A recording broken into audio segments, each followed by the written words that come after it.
Intas Dinsbergas klīnikā pieejams plašs speciālistu, diagnostikas un arī procedūru spektrs. Katrs pacients šeit ir mīļots un lolots. Klīnikai pievienojies jauns speciālists, proktologs, vēnu ārsts Ints Bruņinieks. Ints Bruņinieks – ķirurgs, proktologs, flebologs, ārsts, kurš jau 15 gadus ārstē pacientus ar dažādas sarežģītības vēnu un proktoloģiskām saslimšanām. Ārsts Ints Bruņinieks nav tikai savā jomā plaši atzīts speciālists. Viņš aktīvi piedalās rogaininga sacensībās un savas plašās zināšanas pierāda dažādos erudīcijas pasākumos. Ir jaudīgs un zināšanām bagāts ārsts, par kuru pacienti atstāja tikai tās pozitīvākās atsauksmes. Ja meklē proktologu un vēnu ārstu, kam vari uzticēties, tad Ints Bruņinieks būs īstais.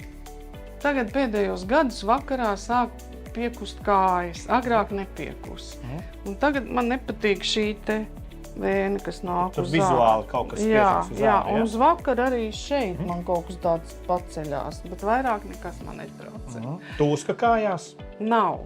Labi, skatīsimies, kas ir ar vēnām. Te es skatos, kāda ir plūsma vēnās, vai plūsma ir pareizā virzienā uz augšu, pretī smaguma spēkam, un vai vārstuļi nav bojāti, kā rezultātā asinis plūst atpakaļ uz leju. To es šeit ar krāsu kodētu ultrasonoskopiju varu redzēt. Konkrēti šajā gadījumā pirmkārt teikšu, ka operācija nav nepieciešama. Šo visu var sakārtot ar nelielas procedūras ar skleroterapijas palīdzību. Var gan nelielas, gan arī lielākas vēnas izdarīt ar vienas procedūras palīdzību. Pie ārsta proktologa jāvēršās, ja ir kaut kādas sūdzības par anālo afidu, par taisno zarnu. Parasti tās ir sūdzības par asiņošanu, par niezi, diskomfortu var būt. Īsi sakot, pie proktologa jānāk vienmēr, kad uztrauc taisnās zarnas vai anāla afidus veselība.